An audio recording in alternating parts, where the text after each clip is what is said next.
Laws. Changes to laws. New rules and regulations. We just all love them, don't we? We love change. We love rules. Roundabouts are an example of new rules, laws, and regulations. Years ago, when my youngest daughter and family were living here, is when they started putting the roundabout in Shawnee Township.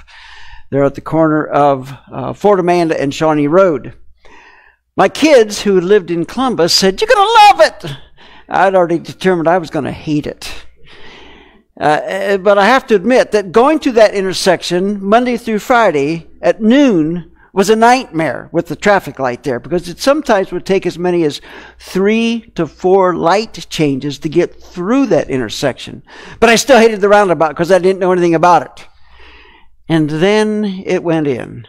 And it didn't take me long to learn to love that roundabout, because no longer have to wait to get through it, even at noon. You just go right through it. So I learned to love the roundabout. And I've heard many of you say that you still hate it. When you go through it, lots of times you learn to love it. The British were the first to come up with a roundabout in 1966. Not all that long ago to some of us. But the original law caused problems. Now, forget what you know about a roundabout and just imagine the original law. The cars entering the roundabout had the right-of-way. So if you were in the roundabout, you had to yield to the oncoming cars. The result was the roundabout came to a standstill lots of times. And there were a lot of accidents. So the British realized their mistake, and so they changed the rules. The cars in the roundabout had the right of way, and everybody else had to yield. And voila, a whole lot less accidents, and it started to work just beautiful. So sometimes when people make laws and rules, you have to change them. Some laws don't make any sense. Now, I couldn't come up with any right now, but we all have heard of or known of laws that it's like, why did they ever make them? For example, I hope that we've got laws today that will no longer make sense 25, 50, or 100 years from now. Such as this year, 2024, there are 17 states making laws concerning the gender of people. To say that your gender is what you were born with. That's weird. But we live in a weird society right now where people think that they're dogs and cats. And guys want to be girls and girls want to be guys. And so the states, many states, are enacting laws that says, no, whatever you're born with, that's what you are. Now, I hope that 100 years from now they look back and say, what kind of wacky law is that that's still in the books? But we don't know. It's crazy. But laws, we need them because of the idiosyncrasies of many people. We need laws even though we don't like them at times. Sometimes we like them because it protects us, and sometimes we don't like them because it infringes on what we consider our rights. So we're in this book of Deuteronomy, book of laws, much like the book of Leviticus that we all disdain as we read through the Bible. But the book of Leviticus, as written by Moses, as we said last week, should have never been written, simply because it was the previous generation that Moses was writing these words to, had messed it up. They had disobeyed God. They were supposed to go into their promised land, this land flowing with milk and honey, and because they were afraid of the people, they disobeyed God because of their being afraid, and God said, fine, wander in the wilderness for 40 years until you all die off. They should have fought the battles. They should have occupied the land. So God gave the law to that first generation at Mount Sinai, and so 40 years later, that generation has now died off, so Moses is reiterating, giving that law once again to the next generation. And so that's where we get the book of Deuteronomy, is giving the law again. So we're not going to focus on individual laws. You can make a sigh of relief over that or applaud, whatever. But we're going to talk about the law in general. We're going to talk about the book of Leviticus in generality, so thus the law, love, and obedience. And we're going to start reading from Deuteronomy chapter 4, verse 1. And remember, the Israelites are on the east side of the Jordan River. They're not ready to go in to take their promised land yet. So they're just prepared, and Moses is now giving them the law. Deuteronomy chapter 4, verse 1. Now, Israel, hear the decrees and laws I am about to teach you. Follow them so that you may live and may go in and take possession of the land the Lord, the God of your ancestors, is giving you. Do not add to what I command you, and do not subtract from it, but keep the commands of the Lord your God that I give you. We skip now to verse 5, I believe it is. See, I have taught you decrees and laws as the Lord my God commanded me, so that you may follow them in the land you are entering to take possession of it. Observe them carefully, for this will show your wisdom and understanding to the nations who will hear all these decrees and say, surely this great nation is a wise and understanding people. What other nation is so great as to have their gods near them the way the Lord our God is near us whenever we pray to him? And what other nation is so great as to have such righteous decrees and laws as this body of laws I am setting before you today? Now, maybe if we want to use our imaginations, we could go back 248 years, if I did my calculations right, to the founding of our nation and say, that's what God would say about us, the United States of America. Maybe we could even only go back 100 years and say, that's exactly what God would say about us. Sadly, I doubt if God would say that about us today. See, ours is becoming a nation of godlessness and corruption. Ours is becoming a nation of godlessness and corruption. Many would say, no, we've already arrived. We are a godless nation. Now, I'll admit, I wasn't so politically savvy back when I was approaching 18 years of age, or in my early 20s, but the Vietnam War was still on, and the draft was still on as I was coming up to that point. So I started getting a little bit politically interested. So I may be wrong in what I'm about to say to some of you that are older than me, but I think I'm probably pretty close. That most of our politicians back in those days campaigned and based their political savviness on Christian principles. That for the most part, even though if they lived immoral lives, they still proclaimed the morality of Christian basics back in those times. Now, not that they lived them, but they based their campaign on it. And I can pick on both parties. JFK, President Kennedy, a Catholic. I can remember my parents and other Protestants saying, well, he's the beast. His number is 666. We're going to all go to hell. It's all ending. Well, no. But he did not live a moral life. There's still rumors circulating about him and Marilyn Monroe, and they seem to be pretty foundational at this point, and with other women. But then again, we've got a Republican by the name of Richard Nixon, that his campaign also was on Christian principles, but he got caught with Watergate and break-in. That was then. Well, what about today? Well, I think when we think about our representatives, they're pretty corrupt. There's few of them that really seem to stand on sound Christian principles anymore. But let's not blame the politicians. Let's look back at us. We're the ones voting them in office. Now, maybe not you in particular or me in particular, but as the nation, we're talking now as a nation, that we are not the moral nation that we once was. We have turned our backs on God, even to the point where church-going people don't have a whole lot of morals in many ways anymore. So when we make laws regarding gender, what must God think of us? The problem is, Many people don't care what God thinks of us. And Moses told the people concerning God's law, we go back to Deuteronomy chapter 4, verse 2, he says, "Do not add what I command you, and do not subtract from it, but keep the commands of the Lord your God that I give you." For the Israelites of the Old Testament, God basically said, obey my commands and you will prosper. Obey my commands and you won't have any stillborn children. You'll have children. You'll have health. You'll have wealth. So does that mean that you and I, if we follow God, will have health and wealth? No, let's not take things out of context. This was for Old Testament Israel as a nation and as the people. That same doesn't apply to us today. So, will a nation, if we would follow God, would we prosper? Well, there's a good chance of it. If we become the godly nation that we should be, there's a good chance we'll prosper. But at the same time, remember, wicked people also prosper.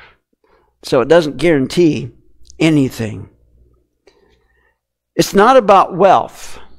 We have to understand this. It's not about wealth. It's not about health. It's not about prosperity. It's about obedience. This whole thing of Deuteronomy, it's about obedience. Obedience to God is more important than wealth and well-being. Obedience to God is more important than wealth and well-being. We go back and all the way through Deuteronomy, Moses is exhorting the children of Israel, said, obey the Lord your God, follow him, obey him. So why is the law so important to Moses? Why is he exhorting them at this point? Well, there's a couple different reasons. First of all, they're going to be going into the promised land soon. But the other reason is not Moses leading them in, and he knows it. He is going to die. Because he sinned against God, disobeyed God. God said, okay, that's it. You're not going to make it in. I'm going to let Joshua take the people on in. So, for the bulk of the book, Moses is on a mission of making sure the people understand you must obey this law. Now, hasn't he been teaching them for the past 40 years? Well, yeah, most likely. That Moses and the priests would have been teaching them to obey the laws and what the laws were to listen to and to follow. But think about the children of Israel. Their parents had told them about the land that they missed out on. A land flowing with milk and honey. A land that was so prosperous that the spies told them of rich pastures. And orchards that took 2 men to carry 1 grape cluster back. And so the people were likely thinking wealth and prosperity. I mean, that's what many of us would be thinking. Whereas Moses and the priests would have been thinking obedience. Obedience, obedience, obey God, or you're never going to have this wealth and prosperity. So you've got 2 different ways of looking at this.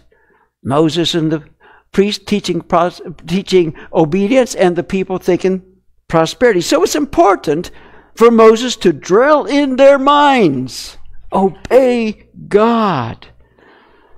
And Moses knew what was going to happen, had a good idea what was going to happen as they entered the promised land. Wealth and well-being makes people forget about God instead of being grateful to God. Moses knew he was going to die. He knew he was going to lead them. He knew that Joshua was going to take over, and he was going to leave his children. Moses had grown to love these people. He knew of their good ways and their sour ways, but so do we about our kids, and we still love them. And to Moses, this was his family. And so he wanted to make sure that they would be obedient after he was gone. Now, there's another aspect of this, though, that we can't forget about. While all through the book of Deuteronomy, Moses is saying, this is the law, obey it, obey it, obey it, obey it. Sprinkled throughout the book of Deuteronomy is another theme that's not quite as prevalent, but it's love the Lord your God. Love and obey. Love and obey. So we go to Deuteronomy chapter 6, beginning with verse 4. Moses says, "Hear, O Israel, The Lord our God, the Lord is one. Love the Lord your God with all your heart and with all your soul and with all your strength. These commandments that I give you today are to be on your hearts. Impress them on your children. Talk about them when you sit at home and when you walk along the road, when you lie down and when you get up. Tie them as symbols on your hands and bind them on your foreheads. Write them on the door frames of your houses and on your gates. Now just pause and think. Go ahead and keep that frame up there. How many of us have taught our children this way? How many of us have taught our children about God and obedience and love when we're walking with them, when we're sitting with them? How many of us have proclaimed that kind of love for God? We go to the next verse. I think it's chapter 11. Moses writes, love the Lord your God and keep his requirements, his decrees, his laws, and his commands always. Moses stresses love to the people. So love the Lord your God and obey his requirements. Love the Lord your God and obey his requirements. Scattered throughout Deuteronomy is this sprinkling of love, love, love. And to us human beings, it's like an oxymoron. Love and obey? Love and obey? How many of us like loving and obeying our bosses? Now, I can't say that too much about my bosses because I got a pretty good bunch. But I had a factory job at one time that there was a Christian foreman that I had a hard time loving him. Definitely agape love. Had to follow what God said. Because all he wanted was more numbers. Didn't matter how big a production you had that day. You could do better. It's hard to love somebody like that. And see, many times we have earthly parents that sometimes are difficult to love. Sometimes they're kind of hard on us. And so when we look at our earthly parents and then we're told to love God and obey God, sometimes that's difficult for us to do. But the command is to love the Lord our God. And when we love him, obey him. There was a young man who grew up in a country, a third world country, of prearranged marriages. Oh, he came to the United States for a few years to get a degree. And while he was here, he kind of liked our laws and rules and that you get to choose who you're going to marry. But his parents had called him back to his home country after he'd graduated, saying, we've got a woman picked out for you. And there again, she didn't have much of a choice because her parents had agreed with his parents, and so they were supposed to come together and get married. So this young man, obeying his parents, boarded the plane to go home, and waiting at the terminal was going to be this young lady that he'd never seen, never met, nothing. He was so nervous about this whole ordeal, he was literally getting sick on the plane. Just couldn't stand to think about what was possibly going to happen. Is she beautiful? Is she even pretty? Is she ugly? What's her personality? Will we get along? And of course, what he forgot about was she was thinking the same thing. Is he handsome? Is he tolerable to be around? Is he going to be a slave master to me? I mean, a third world country. Didn't have the laws that we would have. And so they were both worried and concerned. So he gets off the plane, he goes to the terminal, and when he sees her, she's beautiful. And as he gets to know her and they get to know each other, it's a perfect match, a match made in heaven. Now see, if they hadn't obeyed their parents, they would have never come together. Love and obedience brought them together in love. It's how we are to love God. Now, sometimes obedience comes before loving God. Sometimes loving God comes before obedience. I know people that say they love God, but yet they don't really obey him. Well, does that make sense? I don't know. But we are to love God. We are to obey God. The two go hand in hand. It's like wearing a glove. Love and obedience. The glove fits perfectly when we do both. Obedience is not easy. Love is not always easy. It's easy to say, I love you. It's easy to say, well, I'll obey you. But the actual rubber meeting the road is tough. All of us know that. But we work at it. And we grow in that level of obedience to God. The law, love, and obedience. God gave these laws to the Israelites for their good, to help them, to protect them, and to serve the Lord of God. And then God commanded them to love Him. Kind of strange when you have to command people to love you, but that's God, because He knows that Satan has such an influence over our lives. But that's the Old Testament law. That's for them. That's for the Old Testament Jews. What about us today? How does this apply to us? Does it apply to us? Maybe it doesn't. We don't live under the Old Testament law. But as Jesus said, He didn't come to take away the law. We still live under those same morals, God's moral laws. We must obey God's way of how we treat each other, how we treat friends, how we treat enemies, how we treat our family. We still have to obey God's laws, even though they seem insignificant or silly to us, because they are all for our good. Those laws keep order. Those laws keep us safe. And those laws guide us. They give us direction. It's like the road map. If we follow the road map, then God is with us and He helps us. But our obedience to God and keeping those laws, it's our choice. And God tells us to love Him. It's still our choice. But when we do love God and when we do obey God, we have peace. We have harmony. We have spiritual joy and our lives overflow. It's not about wealth. It's not about health. It's about loving God and obeying Him. God is more concerned with our eternal destination than our fun that we might have today. There's an old story. It took place during the horrible days of slavery. There was a slave auction, and a young lady was up on that auction block. The bidding started, and there was one man that seemed really persistent. And he kept raising the price higher and higher and higher for this woman. But he finally persisted till he bought her. He paid the price, then went over to get his purchase. He told those that were in charge of her to release her from the shackles. They stood there in amazement. She'll run away. He said, release her. The woman was so beaten down as a slave, she would not look at him.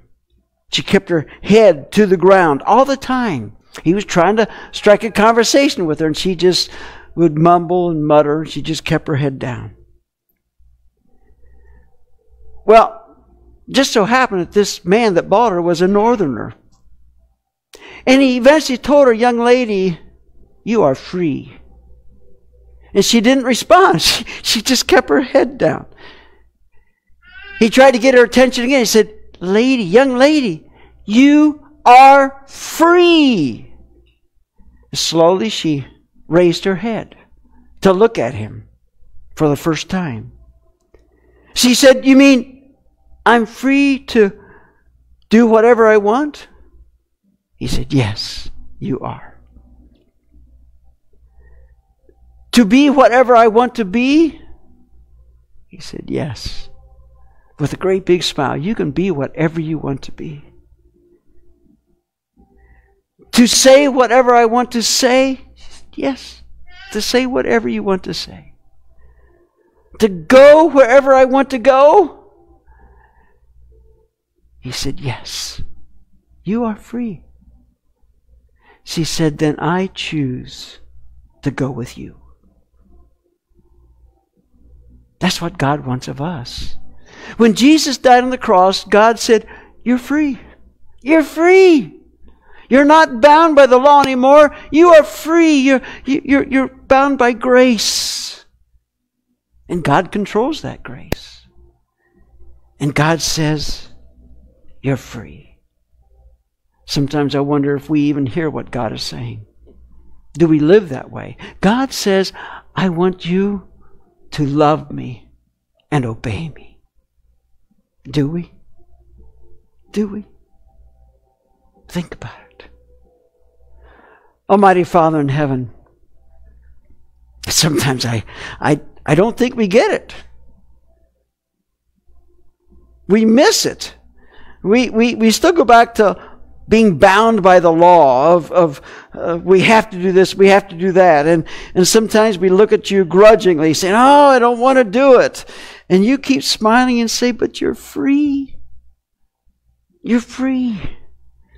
But I ask that you love and obey me. And He's requesting that we do just exactly that. The song is, I surrender all. Do we? Will we? Really? That's what God is asking. Because He loves us. Let's love and obey Him. In Jesus' name, amen.